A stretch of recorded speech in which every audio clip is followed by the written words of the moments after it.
What is going on, everybody? Welcome on in to Bleacher Report Live. We had a football game, and we had an Eagles victory. I forgot what that feels like, considering the last time I watched this squad, they were having one of the biggest collapse in NFL history. So before the game even kicked off, we got some bizarre news. And who I saw it from first was Jeff McLean. I'm not sure if anybody else out there was reporting it at the same time or got it before him, but he was the first one I saw on social media. And it made me question what was going on here because the dynamic of the coaching staff is different. It's unique. It's not the norm. So there was a report saying that we would get starters in this game. We did defensively, which is no surprise considering the old school style that Vic Fangio provides. But what were we going to see offensively with Kellen Moore? I was under the impression that that meant Jalen Hurts would get some run. Saquon Barkley, A.J. Brown, Devontae Smith, they'd take some snaps to try and get into some sort of rhythm before the first game starts off in Brazil against the Packers. Then those guys did not play. So I'm going to speculate and at least wonder what hypothetical potentially went down. Either one, Nick Sirianni doesn't have a voice because under the Nick Sirianni regime, we've gotten great starts. 13-1, 10-1, really sharp out of the gate in regards to record. So there's no correlation between playing in the preseason and automatic dominance right from the rip week one. You could not play whatsoever and still be strong. And obviously, Nick Sirianni's beliefs is we won't even put you in harm's way. The risk is not worth the reward. So either Kellen Moore and Vic Fangio were able to operate whatever way they decided to choose, and we saw that play out in front of our eyes, or Jalen was going to play. AJ was going to play. And Nick Sirianni stepped in and said, yo, Kellen, cute, not happening. Which would surprise me, considering he was most likely stripped of all of his power. But he still has the head coach title. And if he wanted to show his cubes, did he do anything to try to establish that at the start of the season here? I'm not sure. Don't get mad at me for throwing around wild assumptions. This falls on Howie Roseman and Jeffrey Lurie for keeping this fractured relationship inside the NovaCare complex and somewhat keeping it alive. Before we get into what I learned in this preseason game, my only comment I'll make about that Tim McManus report that was recently dropped on ESPN between him and Jeremy Fowler, which was a sensational story. The Eagles didn't really fix the fractured relationship between the head coach and quarterback. They just put somebody in between them. The way I believe this is going down is we have an active volcano inside that locker room. We don't know when it's going to erupt. It may never erupt, or it might erupt big time with crazy amount of lava that burns the whole place down. I'm not necessarily sure which direction it goes. There is a chance for them to make it out alive as long as Kellen Moore and Jalen Hurts ball out. And as long as Nick Sirianni doesn't try to make his voice heard too much, which is weird, considering that's the role of the job. But there's an active volcano sitting in the locker room. Okay, here's my Bleacher Report poll question of the show before I go through my defensive takeaways, my offensive takeaways, and my special teams takeaways from this huge win over the always dominant Baltimore Ravens in the preseason. Who were you most intrigued by? I gave you 4 options. Jeremiah Trotter Jr., Jalix Hunt, Ringo, or Tanner McKee. if there is a name that I left off the poll that you want to throw out there in the chat, of course, you have the opportunity to do so. So I will start with my defensive takeaways. Jeremiah Trotter Jr. played with some pop out there, baby. He was running around. He was making plays. How about on punt coverage, getting down quick and making a tackle? So Baltimore had zero chance for any sort of return. I thought that was massive. And also on third down, my man gets a sack. So we're all clearly very excited about the name on the back of the jersey. We're excited to see what he could potentially blossom into. But, man, I thought it was a lot of fun and a good step in the right direction for someone who I deemed was very project-y. Right? I mean, that's what's reality here. He is sort of in the project mode, which tells you exactly where maybe Nakobe Dean is, because him and Nakobe Dean were playing aside of one another, and Nakobe Dean was in there after the Zach Bonds and the Devin Whites of the world. They're in that next tier, which probably is a bit disappointing if you ask Nakobe Dean, but he's got a lot to prove still. Jeremiah Trotter, the bar is set a little bit lower based off of where he's at in his career, based off of where Nakobe Dean is in his career and all the injuries that Nakobe had to deal with. I just thought that Jeremiah Trotter, for his first run in his first game and real live action outside of practice, he definitely raised the eyebrows with a couple of nice efforts where he was busting his ass and being dominant. All right, let's get to Ringo. Ringo with a few pass breakups that were tremendous. One in the end zone, which then ended up resulting in a field goal for John Harbaugh. What a loser, by the way. I mean, an absolute clown show to be kicking these field goals. Go for it, dude. Stop being a joke. Stop being an absolute loser. You don't need practice with Justin Tucker anymore, okay? I mean, what a ridiculous, stupid way of approaching these games. Why don't you try out some scenarios and make things interesting? I mean, seriously. But Ringo was great with a few of his pass breakups, and he's been in the fight for this deep cornerback room.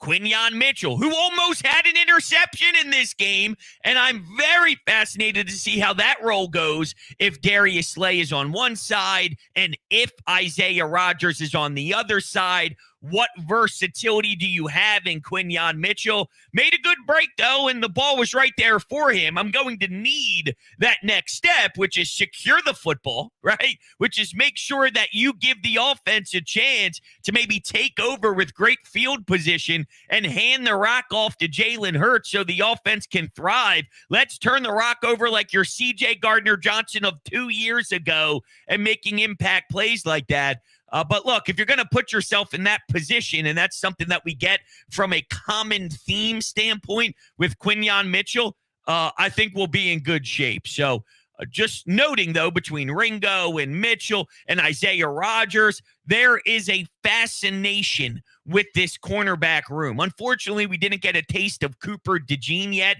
and the Swiss Army knife type of role he's going to have. The one concern with Cooper DeJean, though, that I have while we wait for him to get back on the field is, do you want to overwhelm a first-time player with all of that information? Safety, nickel, outside, a little this, a little that. It's hard in its own right to just make it in one spot, right? As a second rounder who slipped in the first round. And I know he's got the talent to be a nice player for you and whatnot, but I'm just saying, for a second round player, here's 7 different things you got to learn. Hey, let's go have at it. And Vic Fangio, good luck. You know, here's the kid.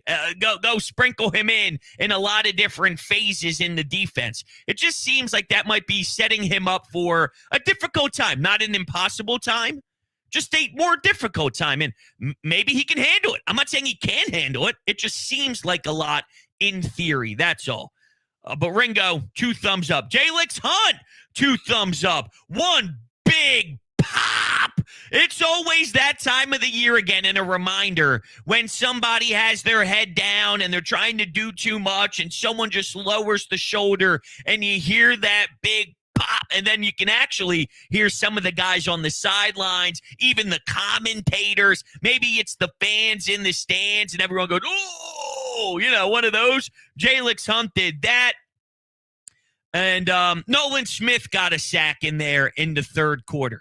I need Nolan Smith, man. I got huge question marks on if this pass rush is going to be lethal enough.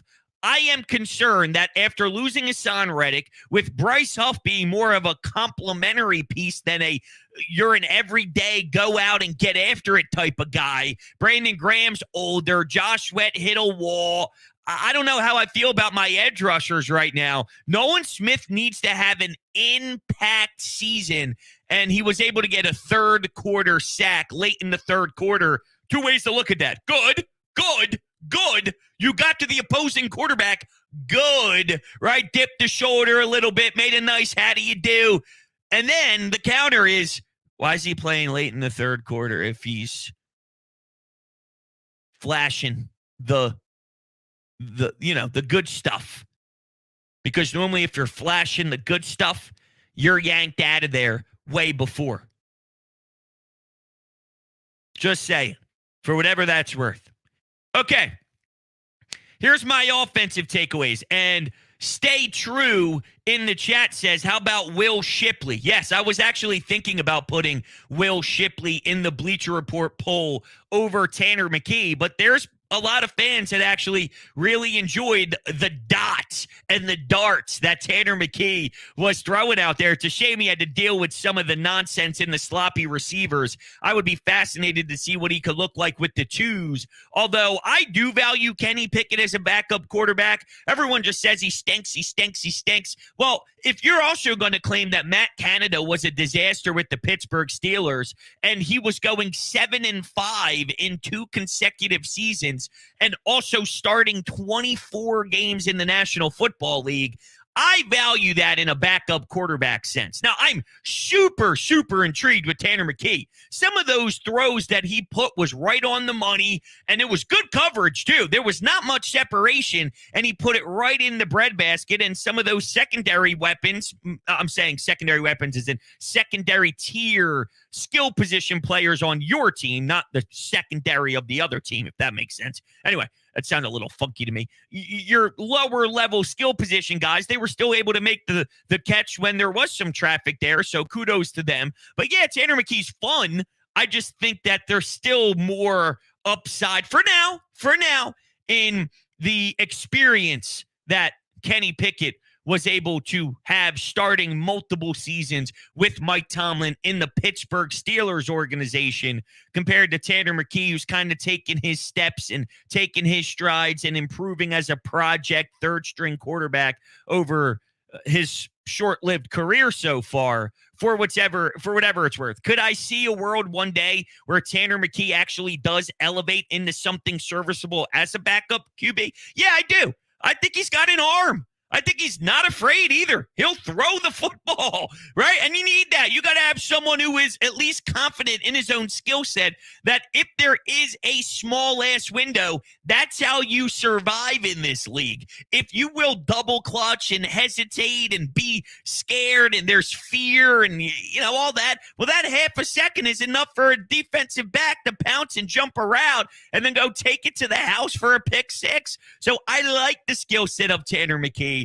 I'm just telling you that I think that I have a little bit more faith right now in Kenny Pickett, who had just a solid backup quarterback, first time getting out there, new offense type of day. That's how I would describe it. So I put Tanner McKee in the poll, but as Stay True wanted to put in there, how about Will Shipley? Yeah, he got that nice touchdown drive. Dude, I think Will Shipley's going to be fun between him and Saquon Barkley, and I'm kind of over the Kenneth Gainwell stuff. He sort of rubbed me the wrong way last year, whether it was his fault or not, that he was thrown in the rotation in 2-minute drills over DeAndre Swift or not. When it comes down to the coaches and they make those decisions, it's not really his fault. But something that I want to note as well is he's the same dude that's trashing fans in DMs during the middle of the game. And I just can't even look at him the same way anymore, and I don't want to deal with that anymore. I'm excited for Will Shipley. I am excited for Will Shipley. How about Tyler Steen at right guard? That's a big question mark on who's going to slot into that right guard spot. Is it a Mekhi Becton, who was on the sidelines pretty early. They were watching with his hands in his collar underneath his shoulder pads, which is an indication that maybe he has more of a leash than somebody else. And Tyler Steen was hobbling a tad, got a couple of penalties as well, but he didn't look fully comfortable out there. I don't know any sort of updates on why he was playing if he wasn't 100%. Could it be along the lines of he wanted to show his worth? I don't know. I really don't know, because it just feels, if you are sitting in a position where you're hobbling and you're Tyler Steen, why even go out there and try and give it if you're feeling the pain? I don't know. I don't know exactly all the details on where he stands. I saw some good things. I saw some penalties. I saw him hobbling. So a little bit of everything there. How about Patrick Johnson, though? Patrick Johnson, so that pass breakup I mentioned that should be on the defensive takeaways. I apologize. This is under my offensive takeaways. I got a little nervous there towards the end when it was chaos. And missed field goal, missed extra points too out of Jake Elliott. And I'm like, oh, wow, this is chaos here at the end of the preseason game. So I put my notes in the wrong section. So after Ringo had the pass breakup, Patrick Johnson actually got a really nice stop on third down right in front of the end zone, which forced Harbaugh to kick one of his stupid field goals that he did. And then to force the fumble after Jake Elliott missed and hit the pole. That's game-changing stuff. That is game-changing stuff to give Jake Elliott a chance to breathe and to get his team the victory. After failing twice, a missed extra point and a missed field goal. Yo, Jake, we love you to death. We really, really do. We love you here in this town, and there's been debates on who's the best kicker in town ever. Is it what we once saw in David Akers? Does Jake Elliott now have the possibility of being the bigger name by the time it's all said and done? And then I'm watching you miss here. I'm watching you miss there. I'm like, oh, no. Oh, no. So who knows? Maybe it's just one of those where he needs to get his feet back under him kind of thing. We'll see. Wasn't a great start, though. And speaking of special teams, it wasn't a great start for Aniyah Smith, who was a draft pick that fumbled out of bounds on one of the kickoffs or punts. Yeah, I think it was a punt. Yeah, I think it was a punt.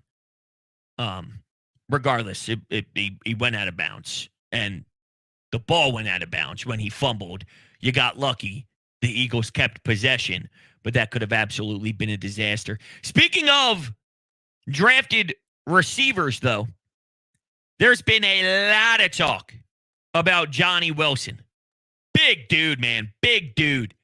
Nothing crazy, flashy out there in this one, but just someone to monitor over the next couple of weeks, because the way that this franchise has been talking about him, they are absolutely in love. And yeah, I mean, in theory, think of that red zone target. Think of that big body and how he'd be able to box out people or block. Dude, oh my God, speaking of blocking, though, did anybody feel the same way I did the second you saw the first screen? The first bubble screen? You're like, no, no, no, no, no. Once again, going back to my original speculation on Nick Sirianni trying to make a statement to some of the coordinators and to some of the players, I almost wonder if he stepped in there early and said, you throw that bubble screen, damn it. You do exactly what I say. Then, Kellen Moore, do whatever you want after that. Go ahead, Kellen. Run your offense after. But look at me in the damn eyes. You run that bubble screen. How can I rule it out? How could I rule it out? It's too familiar. It smelled like the vomit that we saw at the back end of last year. And I don't want to relive that ever again. All right, I'll give you the update on the Bleacher Report poll as we wrap things up and tie a bow on things. Who are you most intrigued by? Jeremiah Trotter Jr., Jalix Hunt, Ringo, and Tanner McKee? There's one man running away with this puppy, and I hope it's not just because of his last name, but maybe it is. Jeremiah Trotter Jr. is absolutely in control and has the fan base, according to this poll, all smiles. So I thought it was a lot of fun watching them out there. All right, you can only take away so much in this, right? There's only so much you can do. But those were my thoughts based off of one preseason game and everything surrounding the game. And will starters play? Will they not? That's sort of what I saw from the whole thing. All right, everybody, I can't thank you all enough for kicking it with me here on Bleacher Report. I will see you guys all next week, and enjoy your weekend.